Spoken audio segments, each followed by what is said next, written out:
오늘은 믿음이 이긴다. 첫 번째 시간, 믿음의 저력을 가지라. 이런 제목으로 여러분들과 함께 은혜 나누겠습니다. 한 목사님이 교회를 개척하신 이후에 그 교회를 위해서 40일 금식 기도를 시작하셨습니다. 교회의 부흥과 또 교회의 영적인 성장을 위해서 이 목사님 나름대로 큰 결단을 하신 거예요.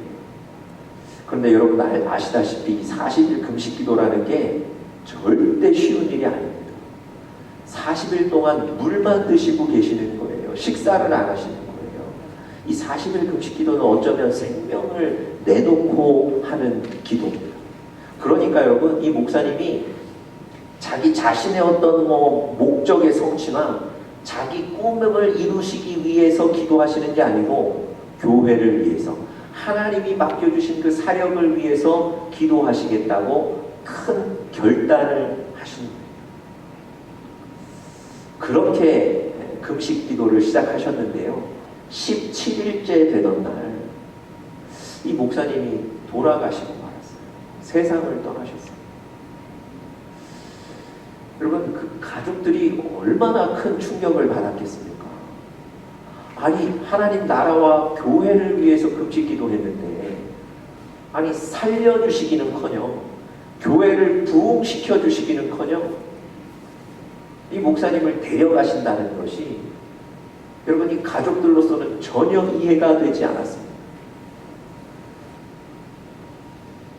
여러분, 가족들이 이 감정적인 슬픔만 가진 게 아니었고요. 하나님께 대한 원망과 불만도 가지고 하나님의 뜻을 도저히 이해할 수 없었습니다. 그런 그 아버지의 죽음을 바라보면서 이 가족이 더더욱 이해할 수 없는 사실이 하나 있었습니다. 그게 뭐냐면 어머니셨어요. 여러분, 자녀들도 충격이 컸겠지만 남편을 갑자기 잃고 남은 자식들을 홀로 부양해야 되는 이 어머니의 충격도 실로 크지 않았겠습니까? 여러분, 이 어머니가 자녀들 생각해서 받으신 충격을 속으로 좀 감추었다 하더라도 속으로는 그 아픔 때문에 절규하셨을 겁니다. 그런데 말이죠, 이 어머니가 그런 상황에서 아들을 부르시더니 그 아들에게 이렇게 얘기하셨답니다. 너도 앞으로 크면 아버지처럼 목사가 돼야 된다. 아버지는 기도의 씨앗을 뿌리셨고 말씀의 씨앗을 뿌리셨는데 일찍 돌아가시는 바람에 그 열매들을 거두지를 못하셨다. 그러니까 네가 목사가 되어서 하나님이 주실 이 열매를 거두어야 된다. 그렇게 말씀하신다. 여러분, 지금 하나님을 향해서 막 하나님의 뜻을 이해할 수 없고 하나님에 대한 불평과 불만과 원망이 가득한 상황인데 이 어머니도 사실은 충격이 크셨을 텐데 아들을 불러놓고 어렵지만 우리는 믿음을 붙잡고 믿음을 이어가야 된다, 이런 말씀을 하시는 거예요. 하나님이 이런 상황 속에서도 하나님이 주실 열매를 기대하고 바라봐라, 이런 얘기를 하시는 거예요. 여러분, 그 당시에 이 어린 아들이 어머니의 이 말씀, 어머니의 이 모습을 전혀 이해하지를 못했어요. 그런데 이 아들이 커서 그 어머님 말씀처럼 목사가 됐습니다. 그리고 지금 한국에서 목회를 하고 있습니다. 그분이 목회하는 교회가 소위 말하는 대형 교회가 됐습니다. 그리고 이 목사님이 많은 사람들에게 영적인 영향력을 주고 끼치고 있습니다. 이 목사님이 책에서 내가 상상할 수 없는 방법으로 지금 그 열매들을 거두고 있다고 얘기했습니다. 여러분, 저는 그 책에서 그 얘기를 읽으면서 이 어머니의 모습을 생각해 봅니다. 여러분, 그 어려운 상황 속에서 하나님을 바라보시는 거예요. 아니, 그 원망과 충격이 큰 상태에서도 하나님 바라보고 흔들림 없이 나가시는 거예요. 이게 믿음의 저력 아니겠습니까? 여러분, 평상시에는 똑같습니다. 그런데 믿음의 저력이 있는 사람은요, 위기의 순간에 다른 거예요. 위기의 순간에 다들 흔들리고 다들 불안한데 믿음의 저력을 가진 사람은 그때 하나님 바라보는 거예요. 그리고 그 하나님 때문에 평안함을, 담대함을 누리는 겁니다. 여러분, 다윗의 아들이요, 이 아버지의 왕의 자리를 일찍 차지하고 싶어서 반란을 일으키고 아버지인 다윗을 죽이려고 쫓아오는 거예요. 상상도 못한 일이 벌어졌기 때문에 다윗이 대비하지 못하고 그저 도망갈 수밖에 없었습니다. 누군가 날 죽이러 쫓아온다는 그 사실에 두렵기도 했을 거고요. 사실은 그 대적이 내 아들이라는 사실에 얼마나 실망스럽고 절망했겠습니까? 그런데요, 그때 도망가던 이 다윗이, 모든 걸 포기했을 법한 이 다윗이 그 순간에 하나님을 바라봐요. 하나님 바라보면서 하나님이 지금까지 자기를 지켜주셨던 그 은혜의 감사가 떠오르기 시작하는 거예요. 하나님을 바라보니까 나를 지금도 지키고 계시다는 그 사실 때문에 갑자기 담대함이 생깁니다. 하나님 바라봤더니 하나님이 앞으로도 지키실 것이라는 생각 때문에 소망이 생겨요. 여러분, 생각해 보세요. 그 어려운 상황에 하나님 바라보고 다시 일어나 소망을 갖고 승리하게 된 것이 다윗이에요. 여러분, 이게 바로 믿음의 저력 아니겠습니까? 여러분, 우리 사랑하는 영적인 가족들, 믿음의 저력을 가지시기를 간절히 축복합니다. 여러분들과 제 마음 안에 이 믿음의 저력들이 쌓여가기를 간절히 축복합니다. 여러분, 오늘 우리가 욥기 14장 본문을 읽었는데요, 오늘 본문에 등장하는 욥이 바로 그런 믿음의 저력이 있었던 사람입니다.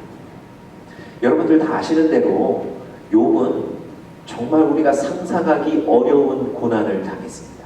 물론 우리가 성경을 읽으면서 욥이 당했던 고난을 상상을 하지만 사실 짐작할 뿐이에요.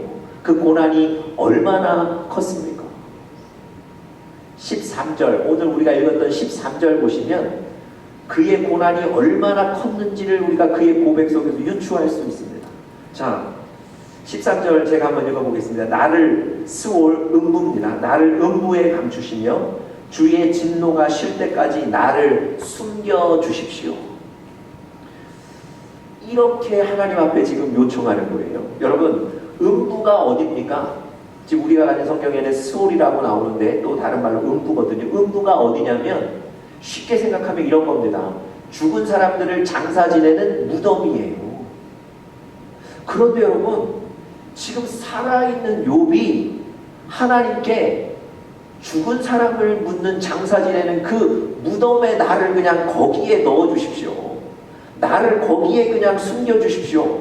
이렇게 요청하는 거예요. 왜 그랬을까요? 여러분, 지금 자기가 처한 상황이 얼마나 힘들고 어렵고 괴로웠으면 하나님께 나 그냥 저 무덤에 넣어주십시오. 이렇게 얘기했을까요? 뿐만 아니라 그 뒤고백이 뭡니까? 주의 진노가 쉴 때까지 나를 숨겨주십시오. 이건 어떤 고백입니까? 지금 나의 삶 속에 하나님의 터치나 하나님의 간섭 없이 그냥 나 조용히 어디 가서 좀 살고 싶습니다. 지금 이 상황을 좀 벗어나야 되겠다는 몸부림입니다. 여러분, 이 두 고백을 통해서 욥의 고난이 정말 얼마나 힘들었는지를 우리가 유추할 수 있다는 거예요.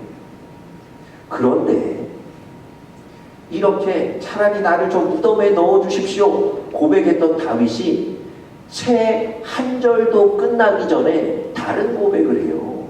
여러분, 13절 후반절에 보십시오. 주는 나를 음부에 감추시며 주의 진노를 돌이키실 때까지 나를 숨기시고 나를 위하여 규례를 정하시고 나를 기억하옵소서. 나를 위하여 기한을, 시간을 정하시고 나를 기억하옵소서. 아니 방금 전까지 나를 그냥 저 무덤에 그냥 가두어 주십시오. 이렇게 고백했던 사람이 하나님 나를 꼭 기억해 주셔야 됩니다. 여러분 완전히 180도 다른 고백을 하고 있습니다. 여러분 이게 어떤 의미일까요? 여러분 욥이 당한 고난은 실제적이고 현실적인 거예요. 욥은 그 고난을 견디기가 쉽지가 않은 거예요.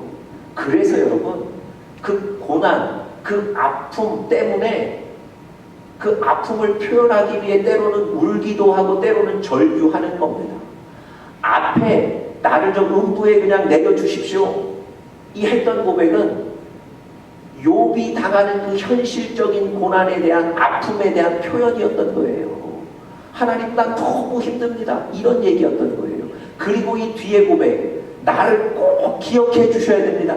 이게 사실은 욥의 진짜 고백, 진심이었던 겁니다. 여러분 13절 후반부에 나를 꼭 기억해 주십시오. 이건 어떤 고백이겠습니까? 하나님 나를 꼭 붙잡아 주십시오. 하나님 나 잊으시면 안 됩니다. 하나님밖에 나의 도움은 없습니다. 그러니 하나님 나를 잊지 마시고 꼭 붙잡아 주십시오. 이런 고백이거든요. 여러분 이게 바로 욥의 저력이라는 거예요. 그렇게 나를 저 무덤에 감추어 달라고 고백할 정도로 어려운 상황인데 그 어려운 상황에서 하나님 바라보고 하나님께 구하는 거예요. 하나님 나를 절대 잊으시면 안 됩니다. 내 도움은 하나님밖에 없습니다. 하나님 나를 붙잡아 주십시오. 여러분 이 순간에도 하나님을 바라보는 그리고 간구하는 하나님의 능력을 사모하는 이것이 바로 욥의 믿음의 저력입니다.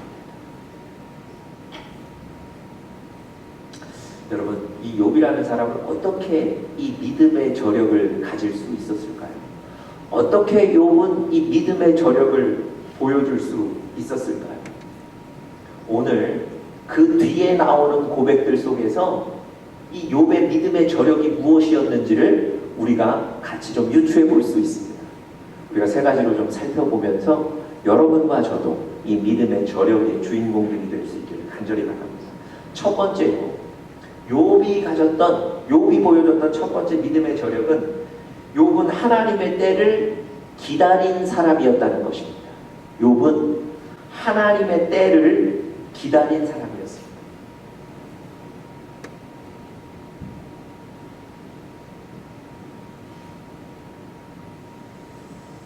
여러분 14절 보시면 욥이 뒤이어 이런 고백을 해요.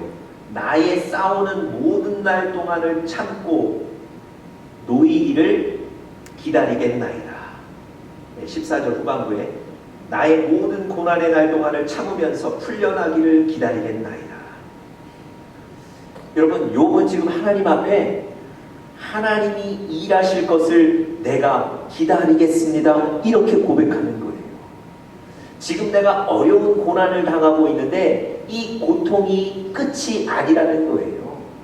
언젠가 하나님이 나를 반드시 일으키실 것이고 하나님이 반드시 나를 세울 것입니다. 내가 그때를 기다리겠습니다. 이렇게 고백하는 거예요. 여러분 욥은요 어렵지만 하나님의 일하실 때를 기다렸던 사람이었습니다. 여러분 기다림은 뭔가요? 그냥 시간이 흘러가는 것 그거 바라보고 있는 게 기다리는 겁니까? 일반적인 기다림은 그래요. 그런데 성경에서 말하는 기다림은요 기대하는 거예요. 여러분 하나님의 때를 하나님의 일하심을 어떻게 기대할 수 있습니까? 하나님께 기대가 있는 사람은 기다리는 거예요. 하나님이 능력이 있으셔서 반드시 일하실 것이다. 이것을 기대하셔야만 기다릴 수 있는 겁니다. 여러분 하나님을 기다리시는 여러분들 되시기를 간절히 바랍니다. 제가 오래전에 신학교 다니면서 논문 최종본을 이제 마지막 내는 날 마감하는 날이었습니다.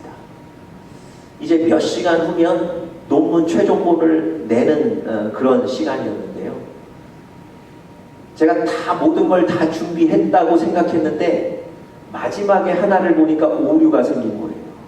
여러분, 논문 마지막이 최종본은 오류가 있으면 안 되거든요. 그리고 마감 시한을 지켜야 되는데 제가 그날 내기 위해서 신학교에 나와 있었던 상태고 여러 가지 조건상 제가 지금 그 문제도 어렵고 제가 고칠 수가 없었어요. 이거 어떡하지 걱정되더라고요. 근데 그 순간 제 머릿속에 한 사람이 딱 떠올랐어요. 그래서 그 사람에게 전화를 하고 제 사정을 설명하고 부탁을 했어요. 그리고는 이제 그 사람의 연락을 기다리는 거예요. 여러분, 제 마음이 불안했을까요? 평안했을까요? 이거 그냥 숙제 내는 게 아니고 논문 최종본 마지막 내는 거거든요. 이제 시간이 얼마 남지 않았습니다. 불안했겠죠? 근데 여러분, 그 사람에게 부탁하고 나서는 불안이 없더라고요. 제가 편하게 기다렸습니다. 그리고 얼마 있다가 역시나 그 사람에게 연락이 왔어요. 그리고 그걸 받았고 문제를 해결하고 제가 그 마감 시한 전에 논문 최종본을 낼 수 있었습니다. 여러분, 그 중요한 논문 최종본을 내는 시간, 마감 시한이 얼마 남지 않았을 때 오류가 발견되고, 근데 제가 왜 평안했을까요? 제가 왜 불안하지 않았을까요? 그 사람이 그 문제를 해결할 만한 능력이 있다는 걸 제가 알았거든요. 그 사람에게는 그 문제를 해결하고도 남을 만한 기술이 있다는 걸 제가 알았거든요. 그리고 제가 그 사람에게 부탁한 거 아닙니까? 마음이 평안한 거예요. 그 사람의 능력을, 그 사람의 기술을 인정하니까 제 마음이 평안한 거예요.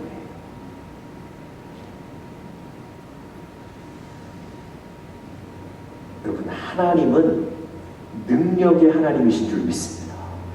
이 세상을 창조하신 하나님이세요.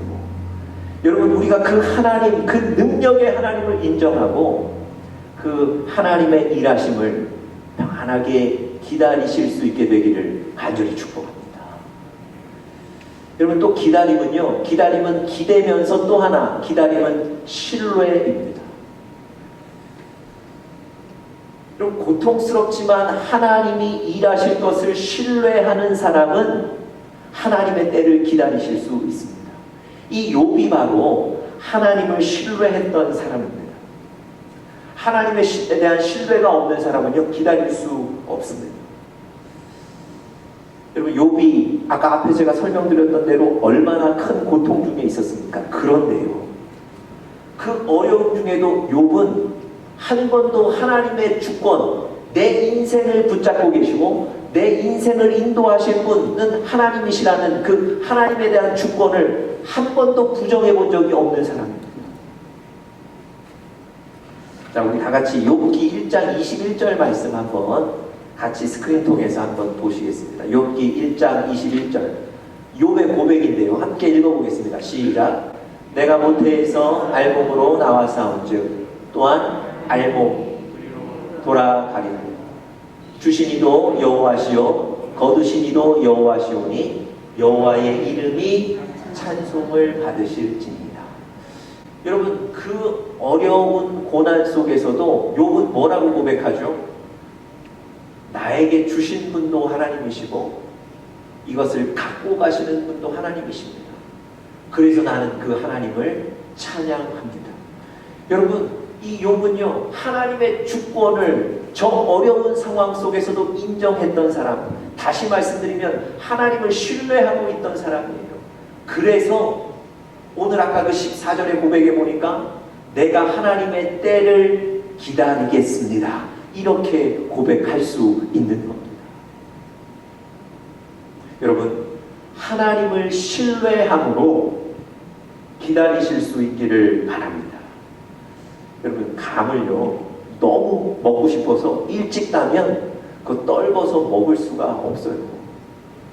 마라톤 하는데 내가 좀 다른 사람을 이겨야 되겠다는 이 승부욕에 앞서서 처음부터 오버페이스를 하면 그 사람 좋은 기록을 얻을 수 없는 겁니다. 여러분, 오늘 욥처럼 하나님의 때를, 하나님의 일하심을 기다리시는 여러분들 되실 줄 믿습니다. 시편 40편 1절에 보면 다윗이 그 기다림에 대해서 이런 고백을 해요. 다 같이 읽겠습니다. 시작. 내가 여호와를 기다리고 기다렸더니 나의 부르짖음을 들으시고 응답하셨다. 여러분께서 하나님을 기다리고 기다리면 여러분의 부르짖음을 들으시고 하나님이 응답하실 것입니다. 하나님의 능력을 기대하십시오. 그리고 하나님을 신뢰하시고 하나님을 기다리시는 것, 이것이 여러분과 저의 믿음의 저력인 줄 믿습니다. 두 번째로요, 욥이 보여줬던 두 번째 믿음의 저력은, 욥은 하나님과의 개인적인 교제에 능숙했던 사람입니다. 하나님과의 개인적인 교제에 능숙했던 사람입니다.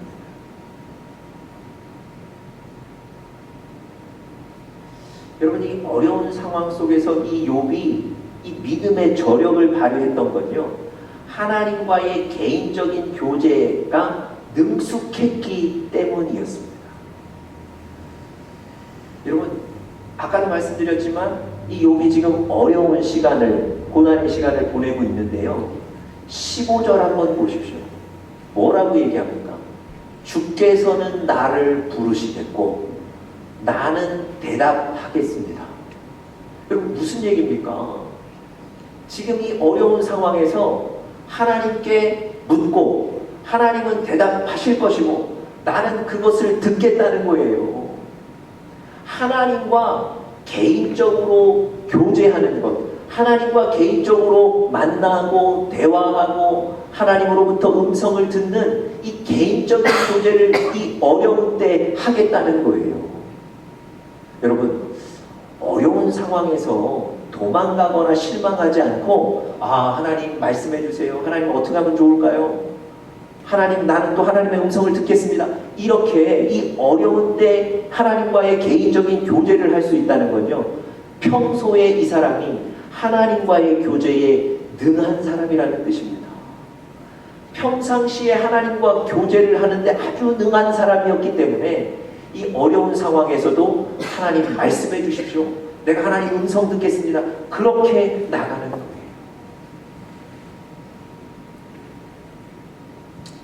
여러분, 그 다윗이 언젠가 자신을 믿고 따르던 그 부하들에게 돌로 맞아 죽을 위기를 맞은 적이 있습니다. 이 다윗이 부하들 데리고 며칠간 전쟁에 나갔다가 들어왔더니 자신들이 살고 있던 곳에 다른 어떤 그 민족 나라가 들어와서 집들은 다 불질러 놓고 가족들을 다 납치해 간 거예요.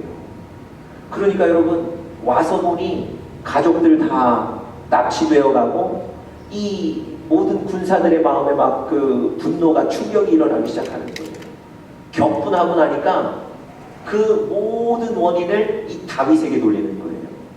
당신 때문에 우리 가족이 이렇게 됐고 당신 때문에 우리가 이렇게 큰 고통을 당한다. 그러면서 그 격분한 나머지 리더인 다윗을 돌로 쳐 죽이자, 그렇게 얘기하는 거예요. 여러분, 다윗도 지금 부인을 잃어버린 상황이거든요. 그런데 지금 이 위기의 순간을 맞는 거예요. 여러분, 얼마나 당황스러웠겠습니까? 이렇게 당황스러울 때 다윗이 이 위기의 순간 어떤 반응을 보였을까요?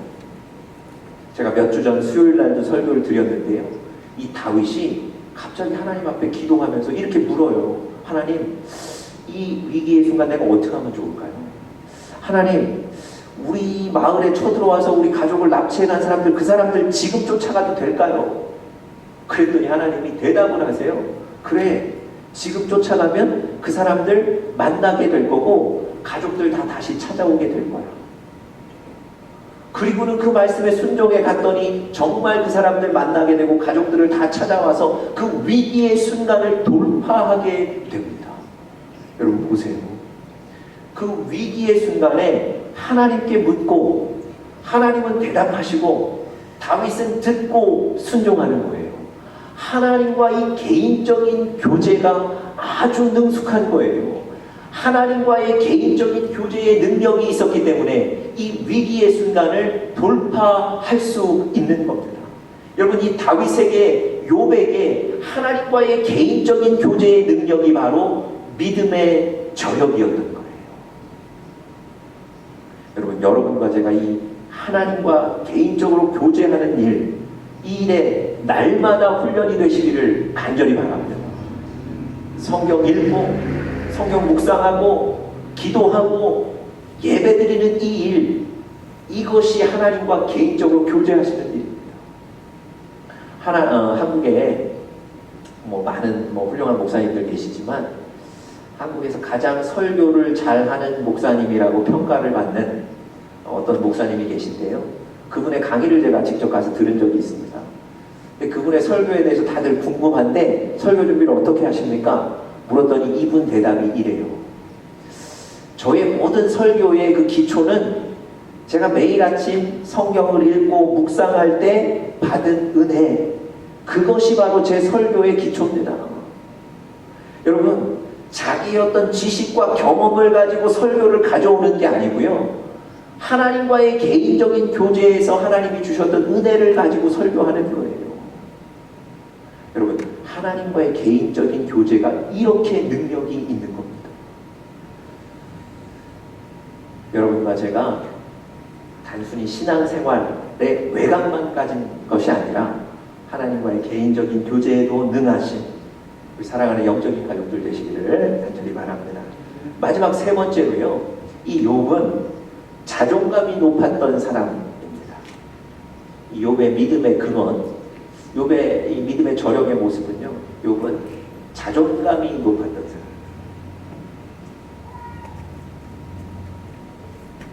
아마 이 얘기 들으시면서 자존감과 믿음이 무슨 관계가 있을까 좀 의아해 하시는 분들 계실 텐데요.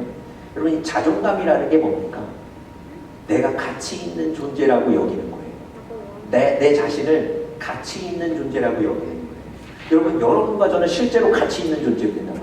왜 그러냐면 하나님께서 그 하나밖에 없는 아들 예수를 이 땅에 보내시고 그 예수를 십자가에 못 박혀 죽게 만드시기까지 우리를 사랑하신 거잖아요. 우리를 위해서 예수님을 보내시고 예수님을 십자가에 못 박으신 거예요. 그 정도로 우리는 가치 있는 존재입니다. 우리는 얼마짜리라고요? 1,000원, 2,000원이 아니라 우리는 예수님짜리라고 얘기하는 거예요. 그렇게 우리가 여러분 한 분 한 분이 가치 있는 존재들이세요. 자, 제가 왜 오늘 이 얘기를 드리냐면 저 15절 마지막에 욥의 고백을 보세요. 주의 손으로 지으신 것을 기다리시겠나이다. 여러분, 지금 하나님 앞에 기도하면서 하나님 앞에 주님은 주님의 손으로 지으신 것을 기다리실 것입니다. 여러분, 이 얘기가 얼른 이해가 안 가실 텐데 제가 현대인의 성경 그 버전 한번 읽어드리겠습니다. 이렇게 나와 있어요. 주의 손으로 만드신 나를 그리워하실 것입니다. 여러분, 아니 창조자 하나님 앞에서 피조물인 욥이 하나님 내가 굉장히 그리우실 겁니다. 이렇게 얘기하는 거 유세하는 것 같아요. 마치 이런 의미예요. 하나님 내가 없으면 심심하실걸요. 내가 없으면 재미없을걸요. 내가 있어야 좋으실걸요. 이런 얘기하는 거예요. 여러분, 욥이 갑자기 왜 이런 얘기를 하고 있을까요? 아니 이게 지금 너무 허풍이 세서 이런 얘기하는 걸까요? 의미 없이 이런 얘기하고 있는 걸까요? 아니요, 그렇지 않습니다. 욥은요, 하나님 앞에 자기가 얼마나 귀중한 존재인지, 하나님이 나를 얼마나 사랑하시는지를 아는 거예요. 그래서 하나님 앞에 하나님이 나를 사랑하시기 때문에 하나님 나를 꼭 붙잡아 주셔야 된다고 고백하는 겁니다.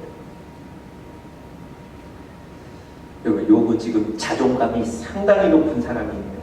그래서 하나님 나를 반드시 승리하게 만드셔야 됩니다.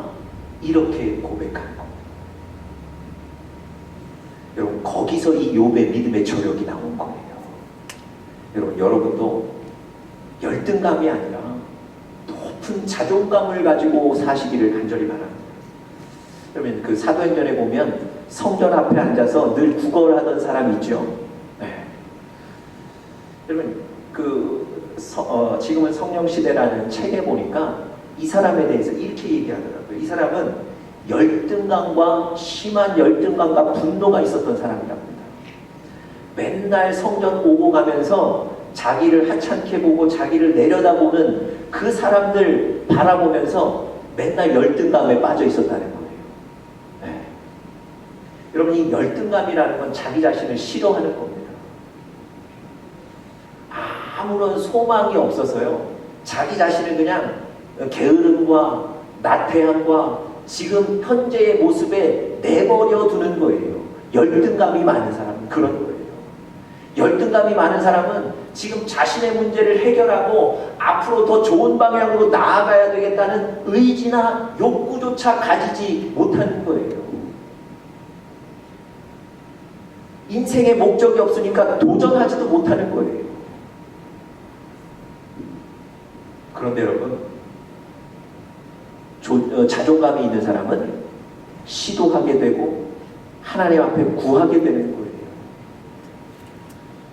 여러분, 여러분과 저는 어떤 존재입니까?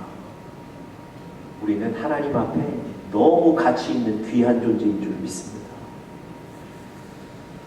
하나님이 우리 아까 찬양했던 것처럼 너는 내 것이다 하나님이 부르셨어요. 선포해 주셨습니다. 여러분, 우리는 하나님의 자녀입니다. 하나님 앞에 귀중한 자녀들이에요. 여러분이 높은 자존감을 가지시고 하나님 앞에 구하십시오. 하나님, 내가 잘 돼야 하나님 기분 좋으시지 않으십니까? 하나님, 내가 잘 돼야 하나님 기쁘시지 않겠습니까? 하나님, 도와주십시오.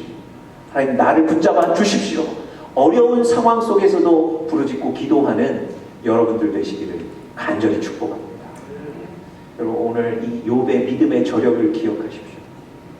여러분과 저도 욥처럼 믿음의 저력을 가지고 승리하시게 되기를 간절히 축복합니다.